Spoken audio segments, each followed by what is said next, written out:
Speaker, it should be the Chief Justice. It was a personal, it cannot be a ratio.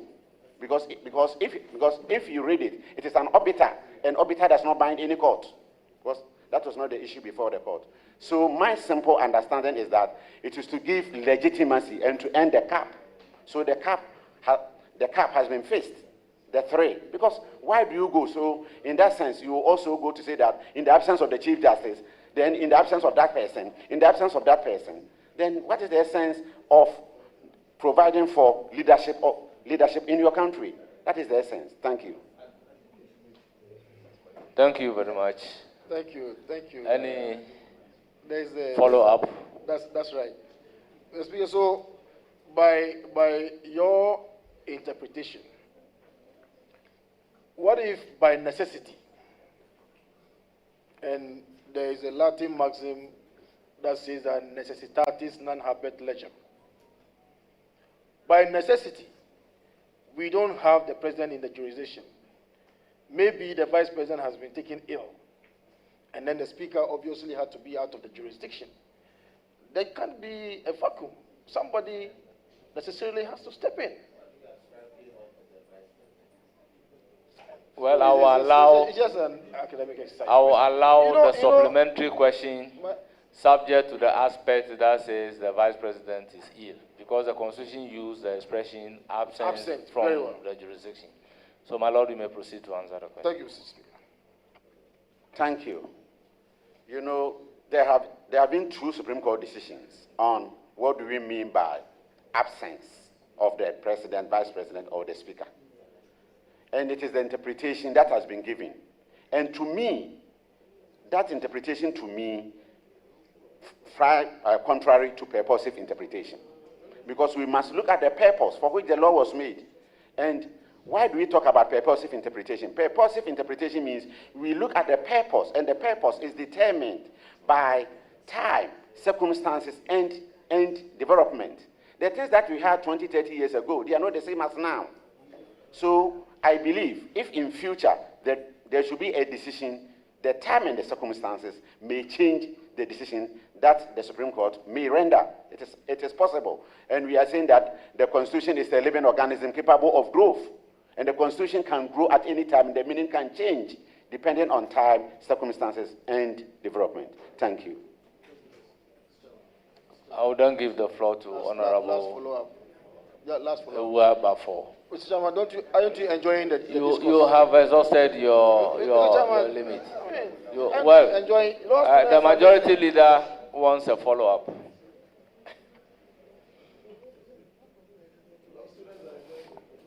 Yeah, but Justice Dennis, if you look at the provisions of Article 60,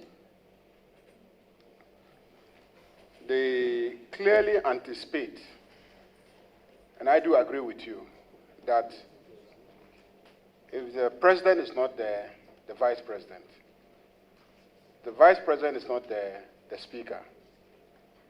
If all of them are not there, the vice president and the president are not there for a given period, the assumption is that, let's say if they are not there and will not come back, if they will not come back, then there must be an election in 3 months, and a new president will have to take over. So clearly the Constitution is firm on the people who can occupy the position of president or acting president, and for what duration they can act as president. So what could have necessitated an arbiter to the effect that Chief Justice can act as a president? What, on the basis of which provisions did that come up? Thank you. It was by Professor Kruje in the case of a Sarabes Attorney General, which I personally, even though it is an arbiter, I disagree. Because if you are interpreting, you must interpret within the context, and you must be fair. You must be fair to the text. Faithfulness, that is cardinal principle in interpretation, faithfulness to the text, where it has not been stated anywhere.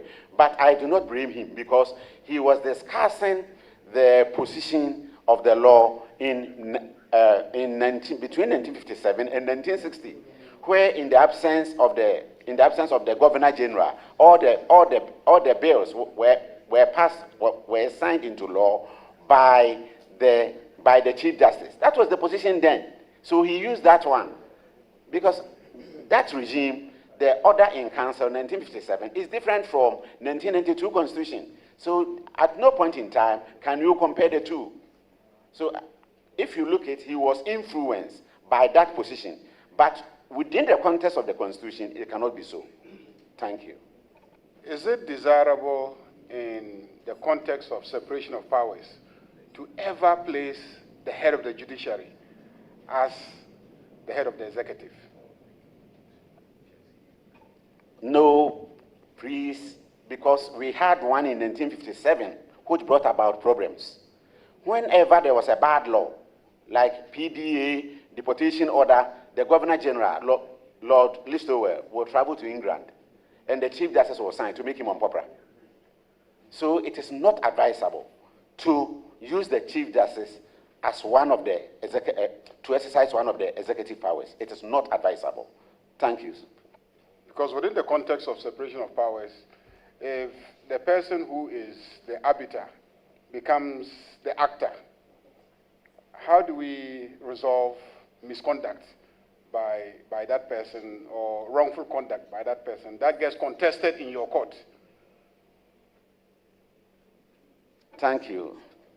Thank you, Honorable. It could be a bad practice, because why do you involve a judge or Chief Justice whose role is resolution of dispute, which is different from the role of the executive? If it extends to Parliament, there's nothing wrong, because they are politicians. They were voted for. They put up their campaign, and at the end of the day, they were voted for. So they can act. But where the Chief Justice, you are supposed to be independent, impartial, and you are to go and perform executive function, it will violate every principle of rule of law. Thank you. Now, looking at, I think you, from your previous answers, you seem to me as a judge who has some belief in the purposive approach to constitutional interpretation. I have several publications on it. Thank you. So you endorse purposive interpretation? But leader, do I take it that you are now having your turn? Yes, I'm having my turn. Very well. You endorse the purposive approach to constitutional interpretation? That is so. Now, Article 60 talks about two scenarios: absence from the country and inability to perform your functions. From a purposive approach to interpretation, in this era where absence from the country is not the same as inability to perform your functions, in view of developments in telecommunications and etc., where you can even sit abroad and then chair a cabinet meeting, where you can sit abroad and receive briefings. In fact, on your aircraft, you can actually chair a cabinet meeting taking place in the Flagstaff House. So on a purposive interpretation to our Constitution, given that the Constitution is anticipating absence from Ghana based on an assumption in 1992 that when you are physically absent, you will not be able to exercise your function as president, or where you are actually here but you are unable to perform, maybe due to ill health or some other consideration. Given that that is not really something that practically exists now, can we say that at any moment a president is absent from Ghana and as a result unable to perform his functions, by which reason, when both president and vice president are not there, there is a fundamental breach of the Constitution? Thank you, Chair. When we talk about unable to perform his function, and it is outside or he's outside the jurisdiction. And if you look at the decisions rendered by the Supreme Court, the one against Honorable Adjei, the Supreme Court said that no, the person must be physically present in Ghana. That was the intention at the time the law was made, because we were scared of soldiers that the least, the soldiers will come. And therefore, as a commander-in-chief, if you are not there, somebody should take over from you. And as I said, when we take into account purposive interpretation, what we do is that we look at the law. We look at having looked at the law, then the next thing that we do is we look at the context within which it was made, context. So having taken it out of the context, then we move to the second stage. We look at the purpose, the subject matter, the scope, and to some extent the background. What informed that? The background, does it still prevail? So I believe if there is a new application, nothing will prevent the Supreme Court may take into account technology, development, and move to different level. Nothing may prevent it, because if it is to be construed purposively, then whether the president is in Ghana or not, provided he's not sick, he's not seriously sick and can perform his function, I don't think this should be a critical issue. Thank you, Honorable. And can you reconcile a situation where the president is attending the United Nations General Assembly on behalf of Ghana in his capacity as president? He's there in his capacity as president, sometimes even on a state visit in his capacity as president. And then in his absence, the vice president is sworn in as the acting president. At that time, do we have two presidents for Ghana?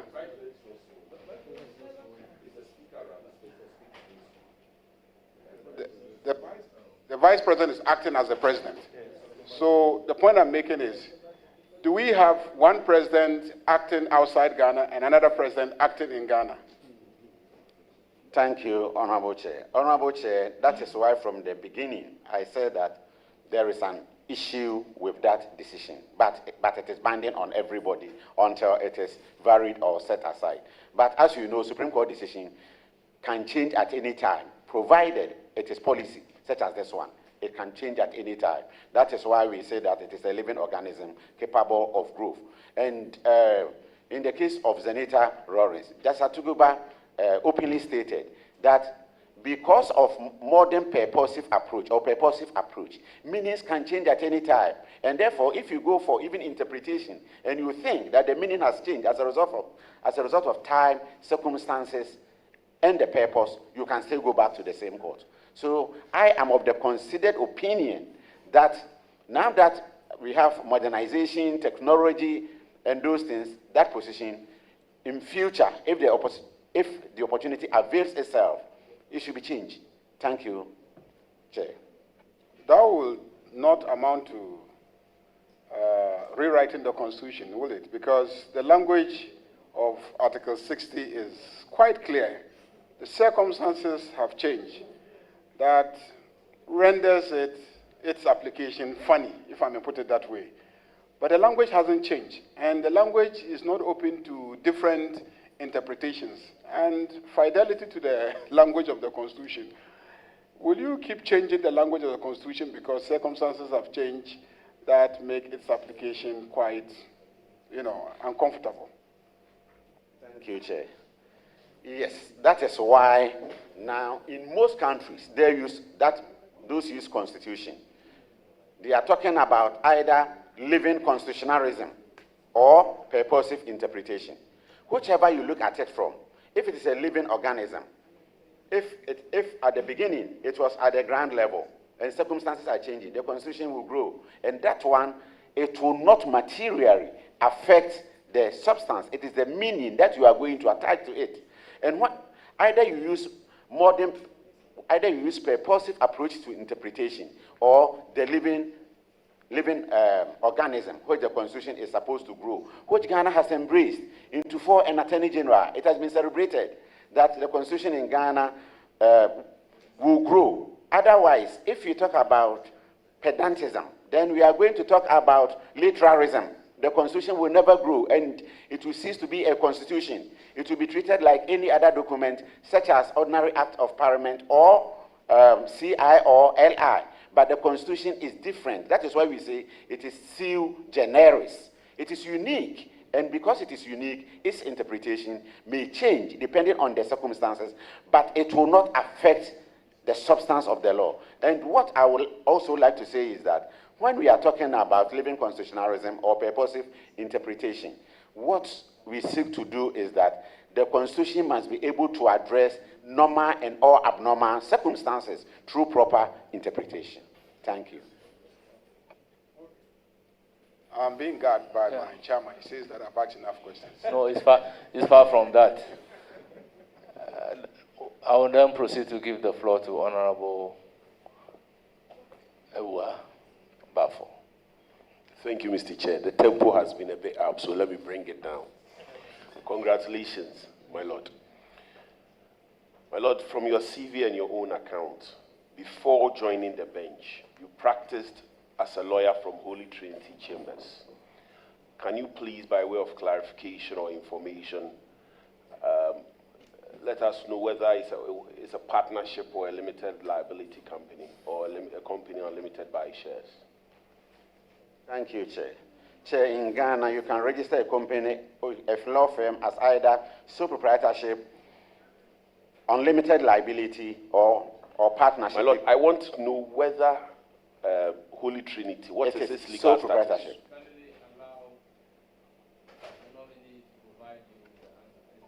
What do you want? But it is the answer that the nominee wants to provide. It was registered as sole proprietorship, and it was Dennis Adjei Legal Consult of Holy Trinity Chambers. Why we do not allow companies to be registered in Ghana as a limited liability is that once you own a firm, your liability is unlimited. Because if you dupe somebody, you use fraudulent means to take money from your client, and you say that it is limited to my shares. No, it is limited to your own properties. That is why no country allows a company to be, a law firm to be registered as a limited liability. It can be unlimited, partnership, or sole proprietorship. So Holy Trinity was sole proprietorship. Now to my substantive question. I wanted information. You don't have a preliminary question and a substantive question, so you can either ask a follow-up. Mr. Chair, very respectfully, the basis for my question was the reason why I sought clarification. Honorable member, you are entitled to one question. You have asked the one question. So if you don't have a follow-up, let me give the floor to another person. What do you make of a lawyer who maintains an interest in a firm after he has joined the bench? What do you make of it? Is it appropriate? Honorable member, this cannot be a follow-up question. The question is accordingly overruled. I will then proceed to give the floor to Honorable Akurugu. Thank you, Mr. Chair. Congratulations, my Lord. Yes, your students you've taught before speak highly of you, your human relation, and your command over the law. And you make law so easy. And I think based on that, I had an encounter with you, and I was contemplating going to read law. But there is this issue concerning about expanding access by breaking the monopoly of Ghana School of Law in the training of lawyers. Do you agree to this suggestion, and what reforms would you suggest for the legal education in Ghana? With regards to Makola, you go to do your LLB, then Makola. So, thank you. Thank you very much. Yes, my Lord. Thank you very much. Your answer. The legal education in Ghana is confronted with multiples of issues. Initially, we had it only at Makola, but we had emerging universities. So the students were not getting admissions. Then it was decided that we should have 2 campuses. Then we have Gimpa and Kumasi. Still, there is an issue. We have an issue. The issue about admission, even though last year the law school tried to admit about 1,400 students, but how many students are turned out from the universities every year? We used to have only 3, 4, 5 universities, and now we have about 13, including those who do theirs outside the country.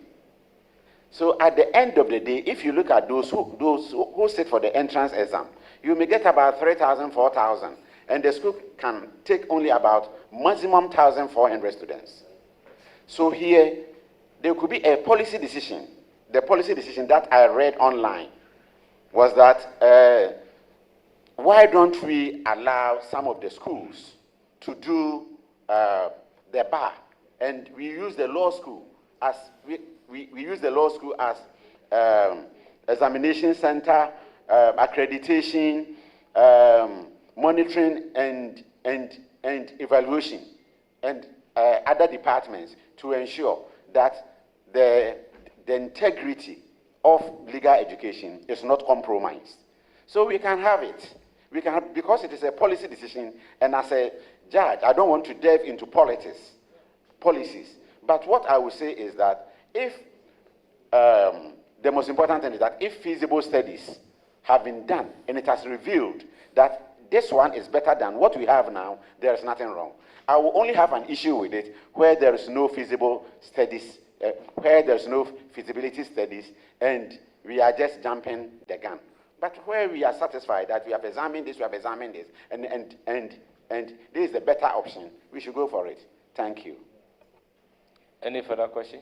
Mr. Chair, no further questions. Congratulations once again. Thank you. I will then proceed to give the floor to Honorable Anthony Imie. Thank you, Mr. Chairman. Congratulations, nominee, on your elevation. You're almost there if you pass the test. Now, let's look at AI, artificial intelligence. With the emergence of artificial intelligence and the spread of fake news, fake accounts, would you support the criminalization of misinformation, disinformation, and the posting of or setting up of fake accounts? Would you support that? Yes, please, because if you do it ordinarily, it is an offense. And therefore, if you transpose it to social media, it should be an offense. Thank you. Now, don't you see such a legislation as a threat to free speech? No, please, Ghana, we have the Communication Act. The Communication Act has criminalized some acts. Because, for example, if you want to expose the nudeness of somebody, you are saying something that is prejudicial to the security of the state, and you do it on social media. If you do it in the country physically, it is an offense. And therefore, if you do it on social media and it is an offense, it is not an extension of anything. Assuming it is not an offense if it is done within the jurisdiction, and you do it on social media, and we are criminalizing it, that one, it will be wrong. But if you do it in Ghana, physically, it is an offense. So wherever you do it, it should be an offense. Any further question? Thank you very much. My next question.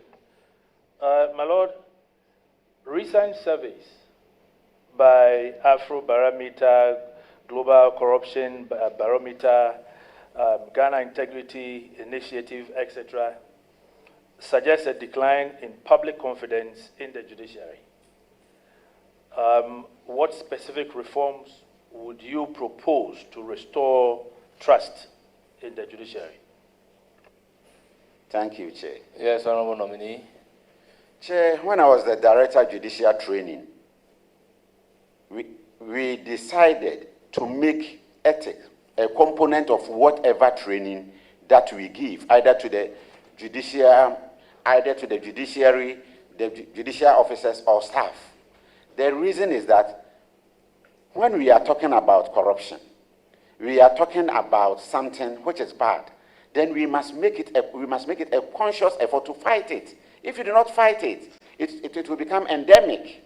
And therefore, the most important thing is that we need to first and foremost conscientize ourselves about the effect of corruption.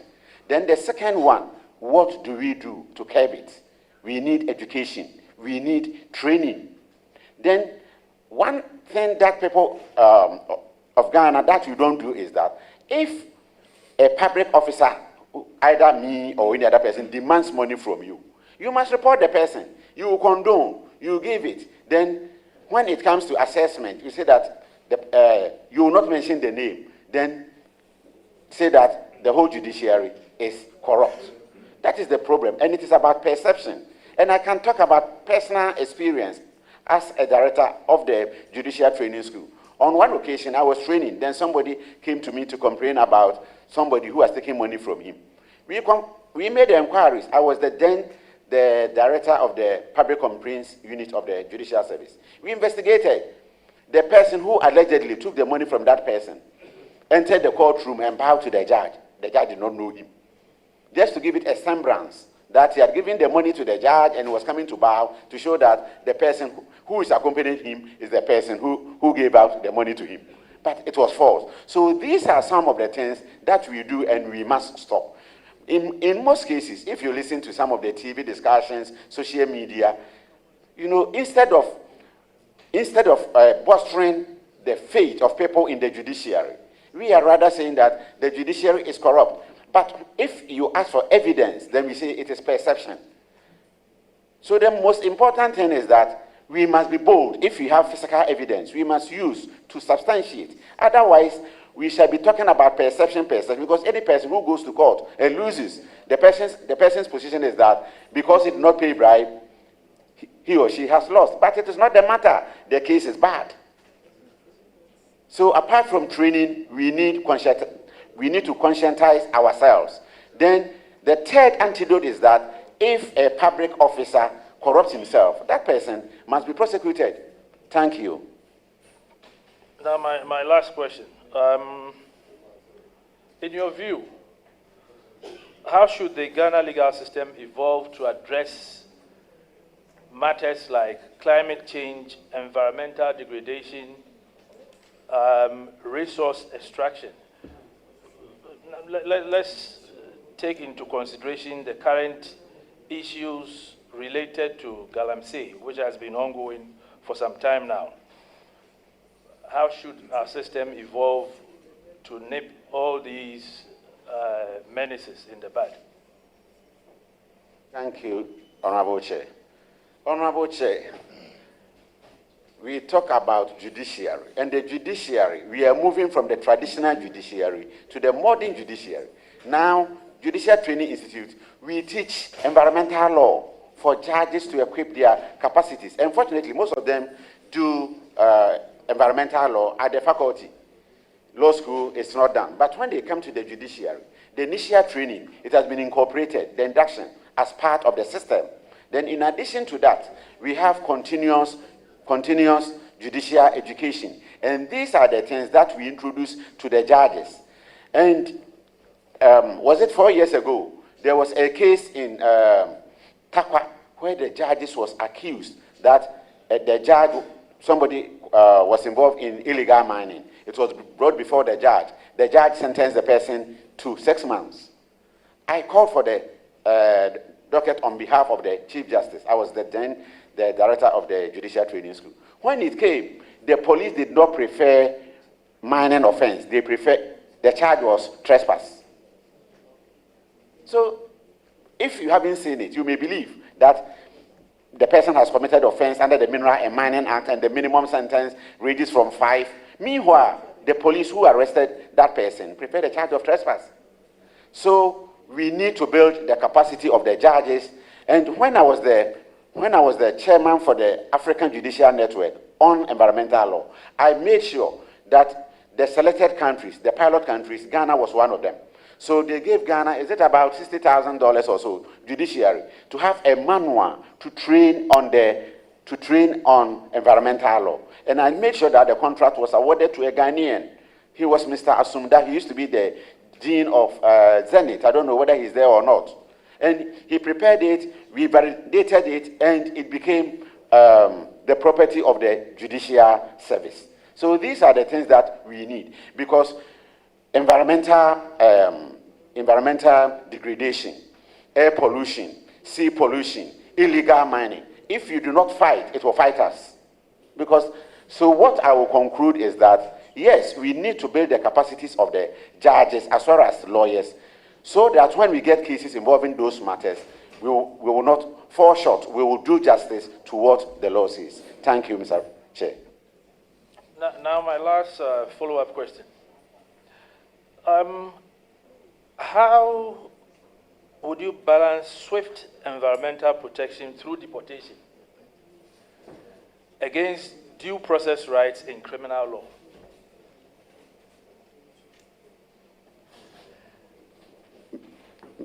Honorable Chair,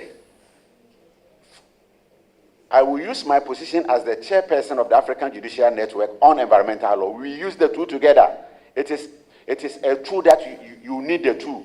You must take drastic decisions in environmental law, at the same time pursue criminal charges against them. Because if you do one to the advantage of the other, that means those who are not within the net, they will not be caught. So ideally, we need the two to fight. It is not an alternate, it is joint. Thank you. Thank you very much. I'll proceed to give the floor to Honorable Adjei Omar. Honorable, you have the floor. Thank you, Chairman. Sir Dennis, congratulations, my Lord. I want us to talk about this House, Parliament. Of late, we've been having some challenges about the privileges and immunities. And I would like you to tell this committee how best, or what are the privileges and immunities, and how best can we safeguard it. Thank you. Thank you. Parliament is likely to lose its existence if it loses its privileges and immunities. The privileges are the additional rights that are given to members of Parliament to enable them to function. That is, they must be bold and they must hold government accountable. But if the privilege is not given, or the immunity, they are not immune from acts such as being arrested. We have said that at Parliament, you have said something, then you are hunted for, you are arrested. Then that means the whole immunity is gone. You are immune from some of the laws that ordinarily would have constituted crime, but you are immune, crime or civil wrong, but you are immune from that one. Honorable Chair, let me give you an example. In 1215 AD, when the Magna Carta was signed by the dames, the barons, on the other hand, and John the King, it was 1215 AD, meaning we are ending rule by law, we are moving to rule of law. Now, when they moved, and Parliament insisted that they needed immunity, the monarch said, we will not give you immunity, otherwise we'll be at par. And they fought for 474 years until 1644, when the English Civil War. The English Civil War was brought about the rift between Parliament and the monarch. Monarch was eroding Parliament of its privileges and immunities. That was why they fought. And fortunately, Parliament was able to overpower the monarch and overthrew monarch. That was where Cromwell became the president. They changed from monarchy to republican. And when Cromwell died, his son Richard took over. Richard was also messing up. Then they went back that we should go back to the monarchy. And the monarchy, they brought in James II. What happened? When James assumed power, James said Parliament will not allow you to exercise freedom of expression. Closed book doctrine will not allow you. We shall interfere. You know, it brought about another war. And that war, James ran away.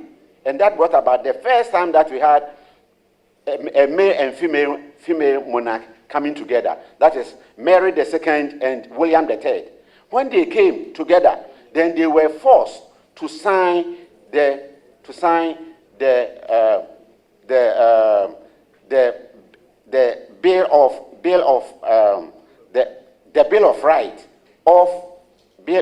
of rights of 1879. And when it was signed, that was where it said that Parliament, you have immunity. You can have closed book. When you have matters before you, the court cannot come in. The court will come in after you have decided and the outcome offends any law. Then when you go to Parliament, you have absolute privilege in terms of what you discuss and what you say and what you debate, unless you are stopped by the Speaker and you fail. Then that one, the Speaker may deprive you of your immunity. Then they said that if you are, if you are talking about Parliament, it should not be limited to only Parliament House. Parliamentarians attending committee meetings or any meeting initiated by Parliament. That was how all these things came about. So now, all these things came about, and the Parliament in UK is the strongest in the world. And if the law, the Constitution has given it to us, and we do not defend it jealously, then a time may come that Parliament may lose its relevance. We must guard jealously against the executive and judiciary encroaching into your closed doors business. Then a time may come, you cannot even argue, because they will come and tell us what is going on. Thank you. Thank you, my Lord. And we will guide it jealously. Any further questions? Yes, I have one. I have one more. There have been two. Thank you so much for the education, anyway. Second question. There have been two conflicting decisions of the Supreme Court in respect of its enforcement and interpretation, jurisdiction under Article 2 and 130 of the Constitution. What is your opinion or position? Thank you very much. Now, fortunately, it has come to an end, but let me state it. The Supreme Court had two conflicting positions. But in law, when we talk about enforcement of Constitution, we are saying that identify the law, implement it, that is, identify it and implement and make it applicable. That is what we mean by enforcement. But when we talk about interpretation, we are saying that it is either unclear, ambiguous, and therefore you need interpretation, or the two parties have put on two rival meanings, or the two enactments in conflict. There are two provisions of the Constitution which are in conflict, or the Constitution has set up a body, and the operationalization of that body cannot be done because of the provisions in the Constitution. Now, there was no ambiguity as to the enforcement or the interpretation. But Supreme Court, when it was composed or presided over by one particular judge, then the word or, enforcement or interpretation, the word or remained or. But whenever another presiding judge was on the panel, then the word or became end. According to him, if the word or remain or, then there will be, Supreme Court will be inundated with cases. All cases will come to the Supreme Court. But if you make it enforcement with interpretation, then you cannot come to the Supreme Court only for enforcement. It must be enforcement with interpretation. But the irony was that Osei Boateng versus Ghana Media Commission was where the two heads met. The one proposing end and the one proposing or. Then fortunately, the one proposing end had the majority, and the one proposing or had the minority.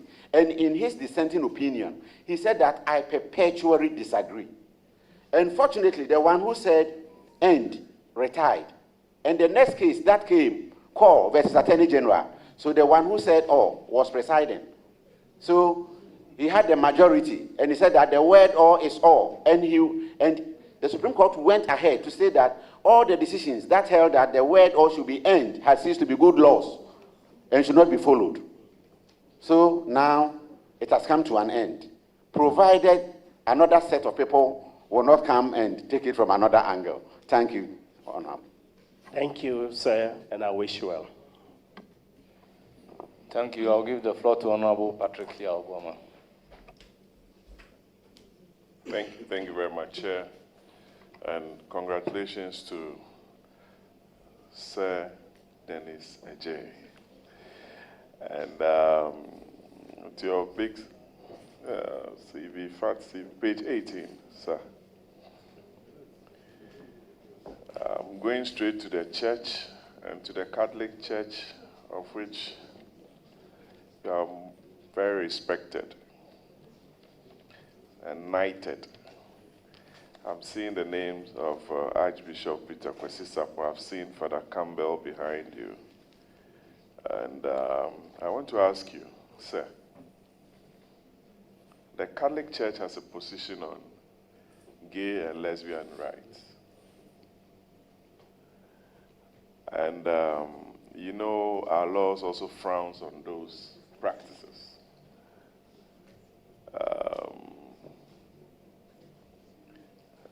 Definitely, you've heard some of the debates and arguments on some of these things. And there hasn't been any definite pronouncements by the Supreme Court. I'm not asking for your opinion should this matter come to you, but how would you marry this issue when it comes before you? Thank you. Thank you, Honorable Chair. Honorable Chair, we talk about our faith, it could be Christian faith, Muslim faith, it is your faith. Then when you are in the courtroom, you have taken judicial oath. That I shall not be impartial, irrespective of the persons involved. So once you put on your judicial cap, you must bear in mind that you must perform in accordance with the judicial oath that you have taken. So to me, if any matter is brought before me, whether it is same-sex, whether it is whatever, when it comes before me, I will look at the circumstances, the law, and I will give effect to the position of the law, without being influenced by my faith. Otherwise, I will abdicate my seat as a judge. The African court is worse. You know, African court, we handle only human rights cases. These are some of the cases that come before us, but when they come, we handle. We don't put on our faith, because if we put on our faith, then a time may come. Every religious sect would insist that I should have a judge on this panel. Otherwise, if a case comes, I will not get what I want. But that should not be the position. Thank you, Honorable Chair. Thank you, Chair. I don't have a follow-up question on that, but your CV said then it's nothing about sports. It's all about academic work, and book. My Lord, what is the meaning of book? At least for the record. There's a scholar throughout his life, and must commend the gentleman from Adjei. My Lord, you've had extensive experience in judicial education. As a former Dean of Gimpa Law, Director of the Judicial Training Institute, and currently on the international judicial bodies, including ICC Advisory Committee, the African Court on Human and People's Rights. How would you leverage this experience to strengthen judicial independence in Ghana? And what reforms will you propose for continuous judicial education to ensure that our judges remain current with evolving legal principles whilst maintaining their independence from external pressures? Thank you. Thank you, Honorable Chair. Honorable Chair, first and foremost, I will refer to our Code of Conduct. Our Code of Conduct talks about impartiality, independence, conflict of interest. So if you are a judge, once you take the oath, then you are bound by the judges, the Code of Conduct for judges and magistrates of Ghana. And you get all these things from it. We need to continue educating our judges and magistrates. That is the first one. Then the second one, we have the Bangalore principles of ethics. And we teach it is an international principle that whether you are a national judge, international judge, you must know. Because it will tell you that once you are a judge, you must identify yourself as a judge, and always have in mind that the executive and the legislature should not have any influence on you. And we even go ahead, apart from institutional influence, we also go ahead to talk about individual independence. If you are a judge and you are sitting on a matter, if you allow any person to influence your conduct, that means you have lost your individual independence to sit. So, Chair, what I would say is that, well, by God's grace, I have acquired international experience from the International Criminal Court. And when I mentioned the chairperson for the African Judicial Network of Environmental Law, it was all the judicial trainers in Africa. When we met, I was elected the president. That is what it means. And I go to other countries to teach, to train them. Even Tanzania some time ago invited me to help them draft their bench books. I've been in Sierra Leone. I've been in several countries. So I believe that with the cooperation of the authorities, we'll be able to train our judges. We retrain to the extent that their capacities will be built, and they'll be able to resist every attempt by either the executive or any other agency from encroaching onto their territory in terms of the exercise of their judicial power. Thank you. Thank you, and I don't have a follow-up question on this, but let me go around this question. A lot of people have asked questions about the jurisdiction of the Supreme Court. We have about 7 or so. And I know sitting on the Court of Appeal, a lot of interlocutory appeals comes to you. From there, they'll go to the Supreme Court. If the substantive matter will not be dealt with, and the public will always be complaining about it. Given the opportunity to sit on the highest court, which of these jurisdictions that the Supreme Court is close with, would you propose some reforms so that some of the matters are terminated, maybe at the High Court level, Court of Appeal levels, to also help in the reduction of the workload on the Supreme Court? And on that, Sir Dennis, I wish you the very best, and God bless you. Thank you. Thank you, Honorable Chair. Yes, my Lord nominee.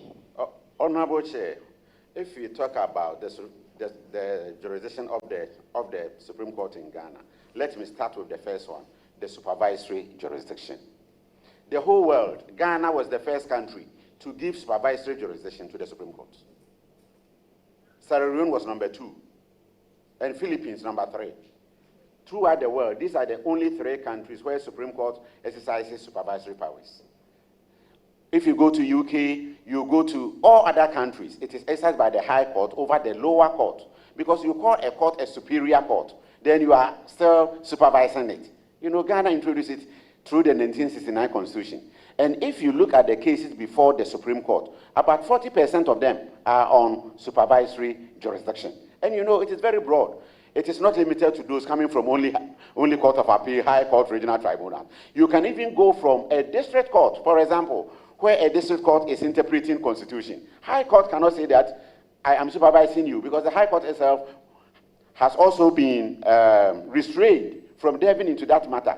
So any area that the High Court lacks jurisdiction in, and any of the lower courts purpose to do, you have to go to the Supreme Court.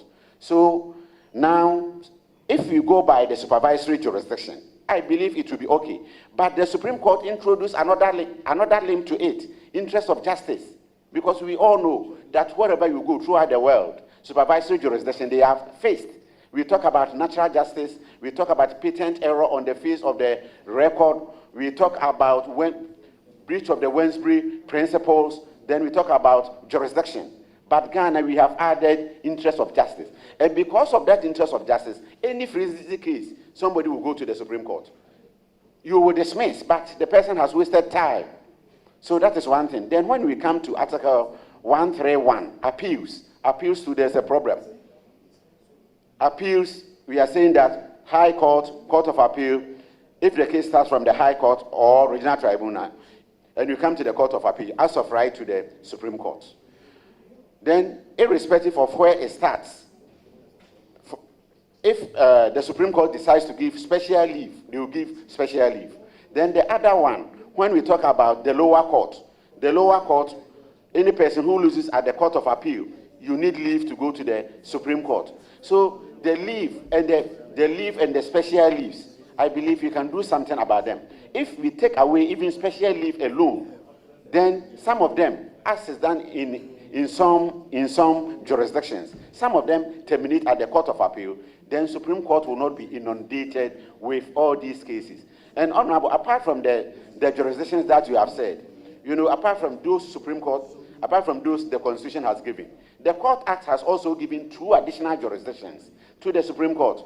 The first one, Section 9 of the Court Act, that when we are talking about prerogative of mercy, where it's not the one in the Constitution, this one where somebody petitions the President that please have mercy on me.